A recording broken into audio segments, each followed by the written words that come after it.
नमस्कार बच्चों।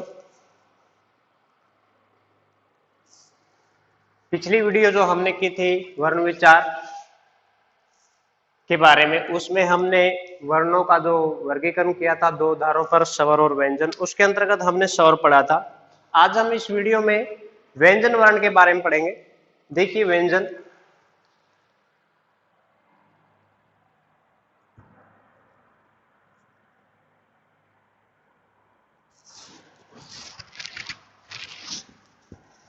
जिन वर्णों का उच्चारण स्वरों की सहायता से जिन वर्णों का उच्चारण स्वरों की सहायता से किया जाता है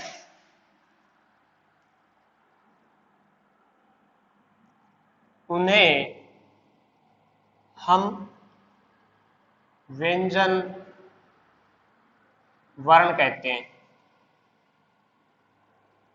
उन्हें हम व्यंजन वर्ण कहते हैं। जिन वर्णों का उच्चारण स्वरों की सहायता से किया जाता है उन्हें हम व्यंजन वर्ण कहते हैं। परंपरागत रूप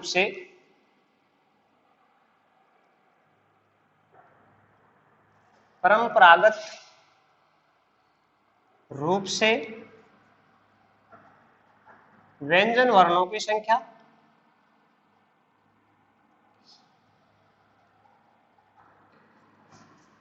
33 मानी जाती है।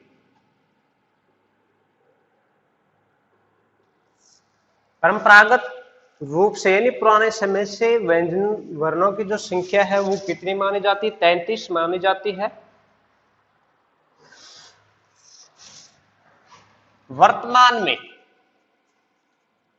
वर्तमान में इसके अंतर्गत दो व्यंजन वर्ण, ब्रैकेट में लिख रहा हूं कौन से, द्विगुण व्यंजन कौन कौन से हैं वो? ढ, ड, ढ की गणना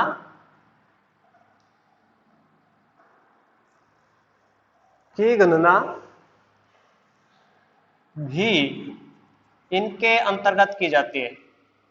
की गणना भी इनके अंतर्गत की जाती है।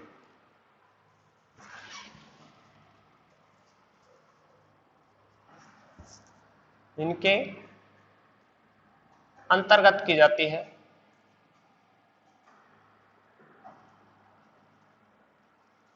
इस आधार पर व्यंजन वर्णों की संख्या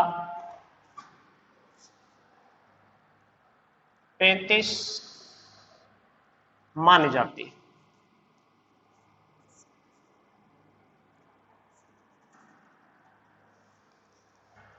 देखिए क्या था, जिन वर्णों का उच्चारण स्वरों की सहायता से किया जाता है उन्हें हम व्यंजन वर्ण कहते हैं। परंपरागत रूप से व्यंजन वर्णों की संख्या 33 मानी जाती है। वर्तमान में इसके अंतर्गत दो व्यंजन कौन से हो? द्विगुण व्यंजन ड, ढ की गणना भी इनके अंतर्गत की जाती है। इस आधार पर व्यंजन वर्णों की संख्या 35 मानी जाती है। तो कितने हो गए टोटल व्यंजन वर्ण? 35। अब हमारा जो नेक्स्ट पॉइंट है वो है व्यंजन वर्णों का वर्गीकरण।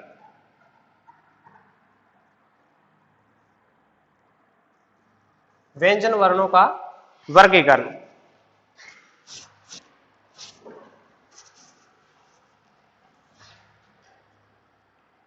व्यंजन वर्णों का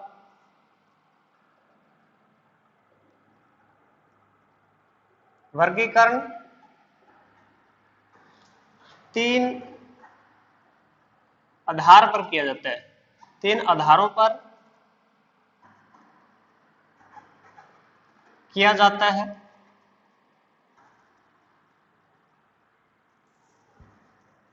कौन कौन से 3 आधार हैं? नंबर 1 सप्रस व्यंजन, नंबर 1 सप्रस व्यंजन,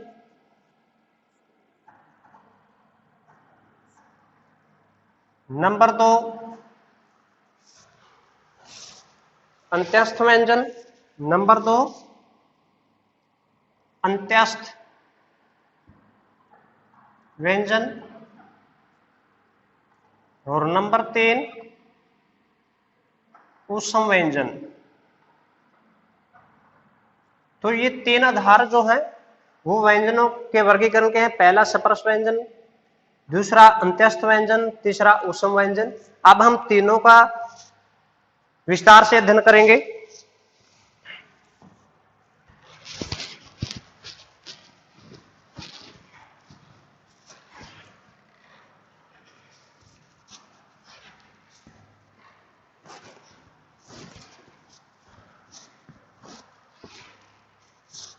पहला था हमारा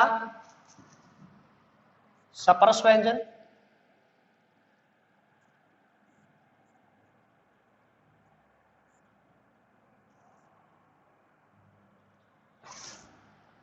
जिन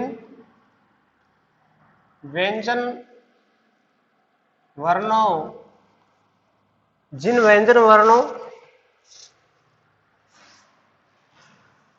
का उच्चारण करते समय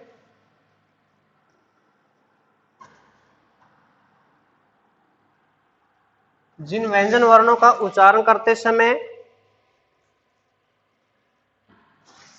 श्वास वायु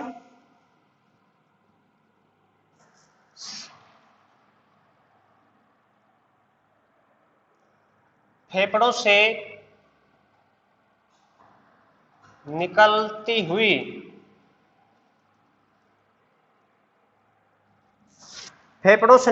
हुई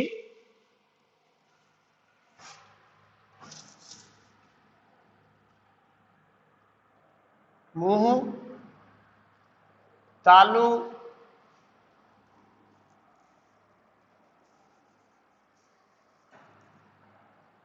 कंठ, तालु, मूर्धा,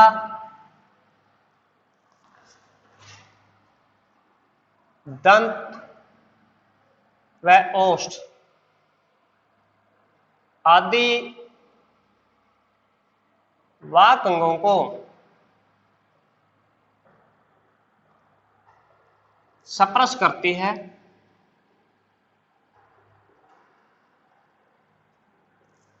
देखिए, जिन व्यंजन वर्णों का उच्चारण करते समय श्वास वायु फेफड़ों से निकलती हुई कंठ, तालु, मूर्धा, दंत, ओष्ठ आदि वाक अंगों को सप्रस करती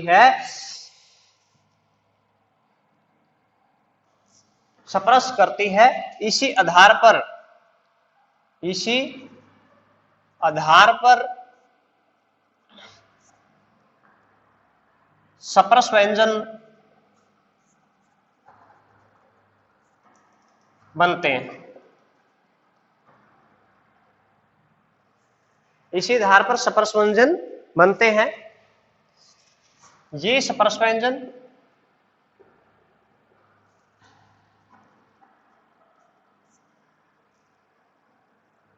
कैसे मैं तक होते हैं और संख्या में ये 25 होते हैं। ये सप्रस व्यंजन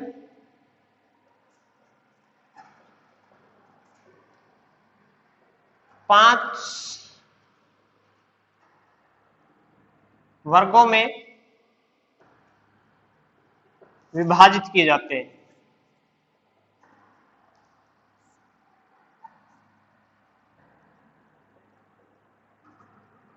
जैसे देखिए 5 जो वर्ग है, जैसे एक साइड में वर्ग लिख रहा हूं, दूसरी साइड उच्चारण स्थान, वर्ग उसके बाद उच्चारण स्थान,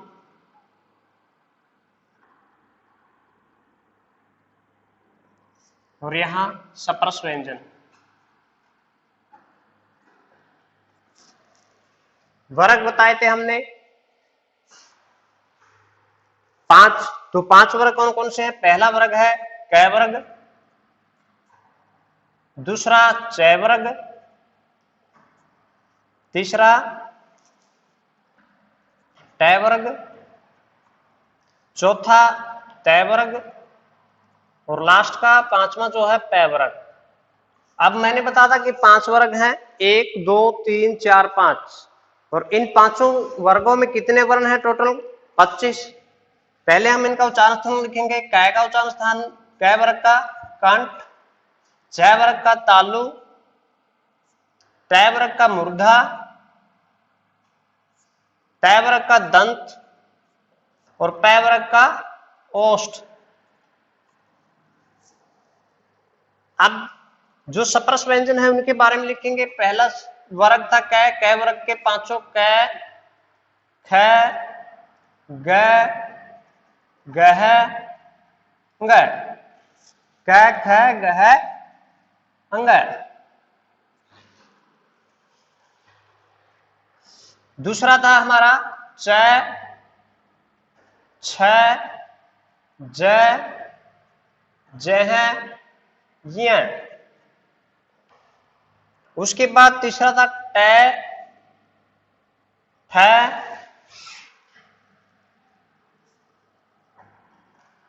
ठ, ड, डह, ण।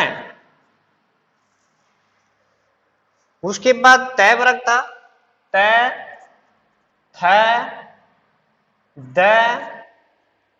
दह, न।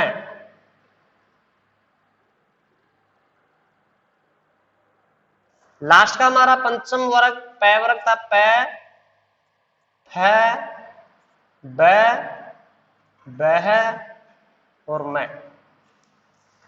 ये हमारे 5 वर्ग हैं, क, च, ट, त, प। इन पांचों वर्गों में प्रत्येक वर्ग में 5 वर्ण हैं। क वर्ग में 5 है, च वर्ग में 5 है, ट वर्ग में 5 है, त वर्ग में 5 है, और प वर्ग में 5 है। तो ये टोटल हमारे कितने हो गए? 25। कौन से व्यंजन मैंने बताया था? ब्रैकेट में लिख सकते हैं सप्रस व्यंजन। वर्ग कितने थे इनके? ब्रैकेट में लिख सकते हैं 5। वर्ग कितने बताए थे? 5। तो यहां से आपका एक प्रश्न आ सकता है आपको कि सप्रस व्यंजनों को कितने वर्गों में बांटा गया? 5 वर्गों में। सप्रस व्यंजन कितने होते हैं? 25 होते हैं। कहां से कहां तक होते हैं? क से मैं तक होते हैं। प्रत्येक वर्ग में कितने वर्ण होते हैं? 5 होते हैं। ठीक है, तो ये हमारा सप्रस व्यंजन था। इससे अगला जो भेद था उसके बारे में देखिए।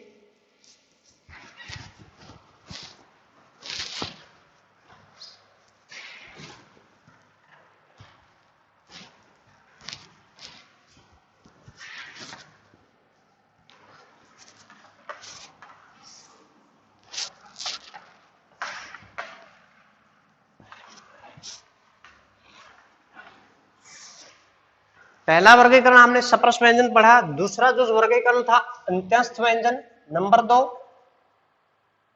अंत्यस्थ।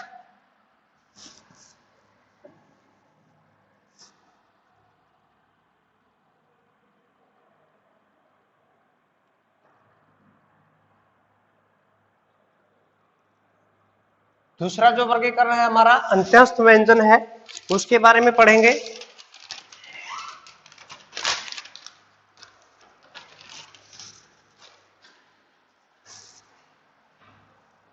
अंत्यस्थ देखिए, अंत्य का अर्थ है भीतरी। अंत्यस्थ का अर्थ है भीतरी या भीतर।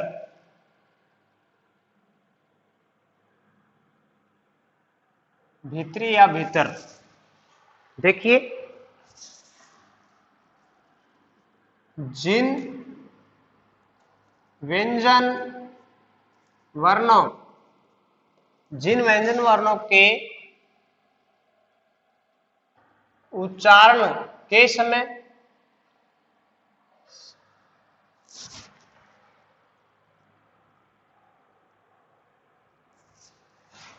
श्वास वायु मुंह के भीतर ही रहती है,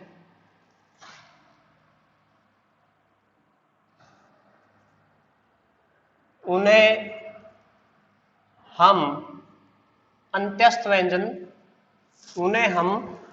व्यंजन कहते हैं।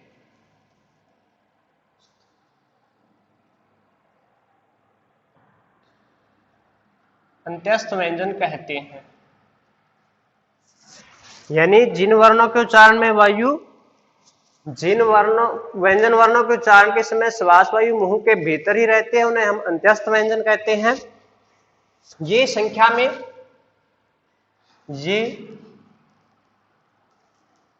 में 4 होते हैं।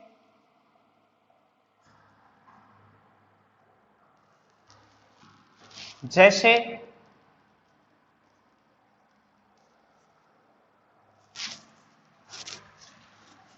य, र, ल, व। ये हमारे क्या है? चारों अंत्यस्थ व्यंजन है, क्योंकि इनके उच्चारण करते समय जो श्वास वायु और मुख के भीतर ही रहती है, इसलिए इन्हें अंत्यस्थ व्यंजन बोलते हैं। आ सकता है यहां से 1 नंबर प्रश्न के अंत्यस्थ व्यंजन कितने हैं? संख्या में 4 हैं। कौन कौन से हैं? य, र, ल, व। तो ये हमारे अंत्यस्थ व्यंजन थे। नंबर 3 हमने नंबर 1 पर पढ़ा था सप्रस व्यंजन, नंबर 2 अंत्यस्थ व्यंजन, नंबर 3 हमने क्या लिखवा था? ऊष्म व्यंजन। ऊष्म व्यंजन। देखिए ऊष्म का अर्थ है गर्मी। ऊष्म का अर्थ है गर्मी या गर्म। जिन वर्णों के उच्चारण के समय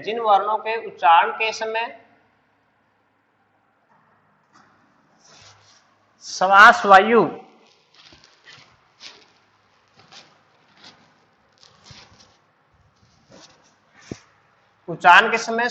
वायु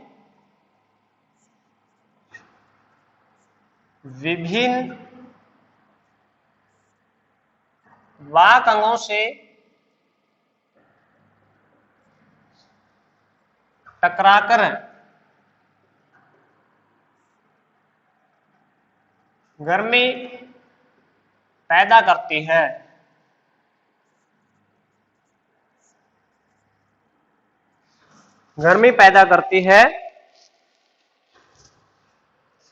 उन्हें हम ऊष्म व्यंजन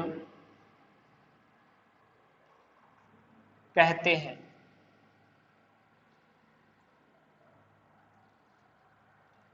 देखिए ऊष्म का अर्थ होता है गर्म। जिन वर्णों के उच्चारण के समय श्वास वायु विभिन्न वाक अंगों से टकराकर गर्मी पैदा करती है, उन्हें हम ऊष्म व्यंजन कहते हैं। ये संख्या में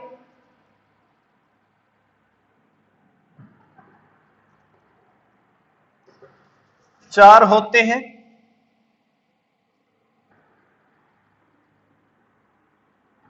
ये संख्या में 4 होते हैं। कौन कौन से 4 हैं? देखिए श, श, स है। 4 हमारे अंत्यस्थ व्यंजन थे, 4 ही हमारे ऊष्म व्यंजन है। ऊष्म व्यंजन कौन कौन से हैं? पहला हमारा जो स है वो कौन सा है? तालु स है, फिर मुर्दा स है, फिर दंत स है। तीनों श अलग अलग हैं। पहला तालु श है, दूसरा मूर्ध है, तीसरा दंत श है, और लास्ट का जो उसम वर्ण था वो क्या है। तो ये हमारे 4 उसम व्यंजन हैं। हमने तीनों वर्गीकरण पढ़ लिए। व्यंजनों के जो 3 वर्गीकरण थे उनके बारे में हमने पढ़ा। इसी व्यंजन वर्ग के अंतर्गत थोड़ा और हम अलग से करते हैं। ये 3 आपके क्लियर हो गए। पहला था हमारा सप्रस व्यंजन, उसके बारे में हमने पढ़ा। दूसरा था हमारा अंत्यस्थ व्यंजन, उसके बारे में हमने पढ़ा। तीसरा था हमारा ऊष्म व्यंजन, उसके बारे में पढ़ा। सप्रस व्यंजन मैंने बताया था 25 है, और अंत्यस्थ व्यंजन 4 है, ऊष्म व्यंजन 4 है। टोटल कितने हो गए? 25 और 8 33। तो हमारे 33 व्यंजन हो गए। उसके बाद अगला पॉइंट है उत्क्षिप्त व्यंजन। उत्क्षिप्त व्यंजन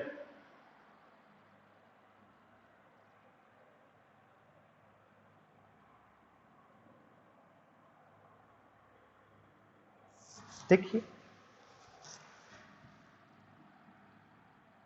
जिन व्यंजन वर्णों के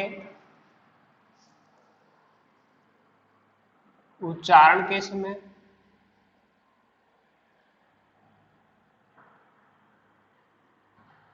जीभ, जिसे हम जीवा बोल सकते हैं, जिन व्यंजन वर्णों के उच्चारण के समय जीभ पहले ऊपर उठकर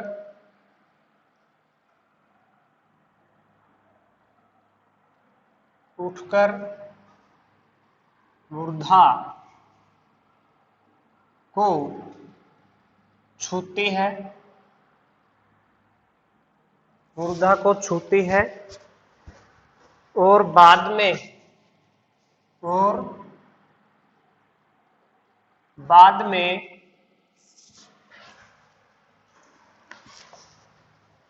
झटके के साथ, और बाद में झटके के साथ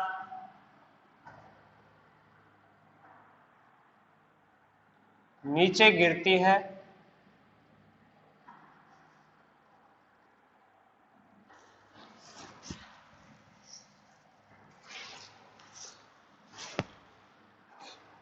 नीचे गिरती है।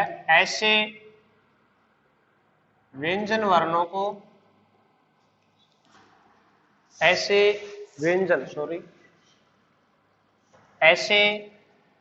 व्यंजन वर्णों को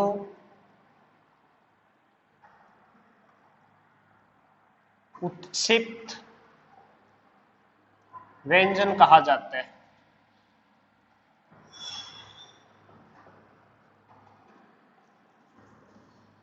इन्हें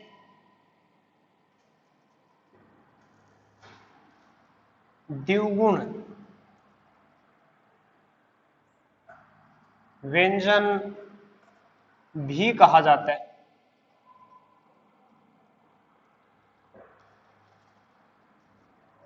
ये संख्या में 2 होते हैं।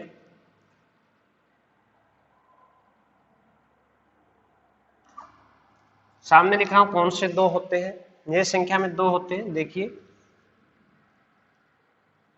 डै के नीचे बिंदु और डह के नीचे बिंदु, ये संख्या में 2 होते हैं। डै और डह के नीचे बिंदु लगाएंगे। ये हमारे दोनों क्या है? उत्क्षिप्त व्यंजन है। ये संख्या में 2 है, और दूसरा नाम इनका द्विगुण व्यंजन है। इसके बाद नेक्स्ट पॉइंट जो है संयुक्त व्यंजन। संयुक्त व्यंजन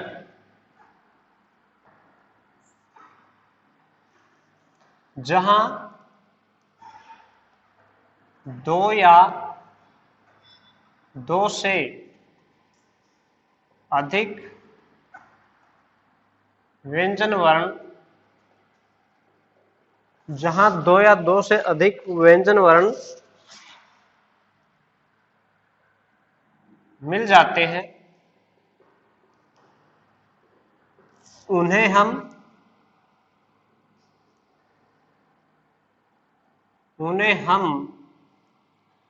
संयुक्त व्यंजन कहते हैं। संयुक्त व्यंजन कहते हैं। ये संख्या में 4 होते हैं।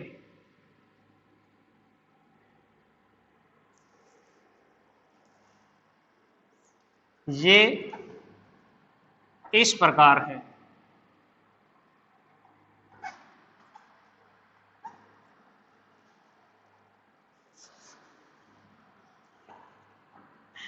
क्ष, इसका ब्रैकेट में मैं संदीप छेद भी लिख रहा हूं, कै प्लस श। दूसरा तरे, त प्लस र। उसके बाद ज्य, ज प्लस य। आगे सर, स प्लस र। तो ये हमारे 4 संयुक्त व्यंजन थे। पहला था क्ष, कै प्लस है।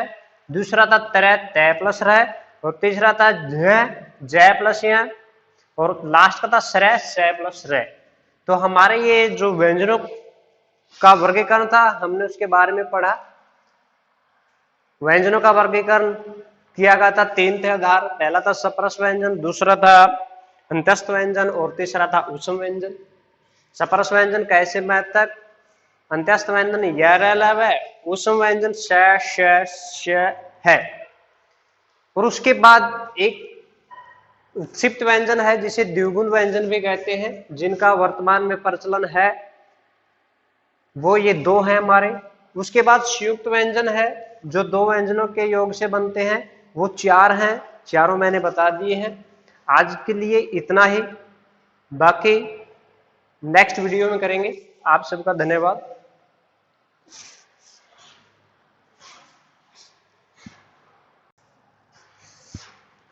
आगे हम उत्क्षिप्त व्यंजन के बारे में पढ़ेंगे।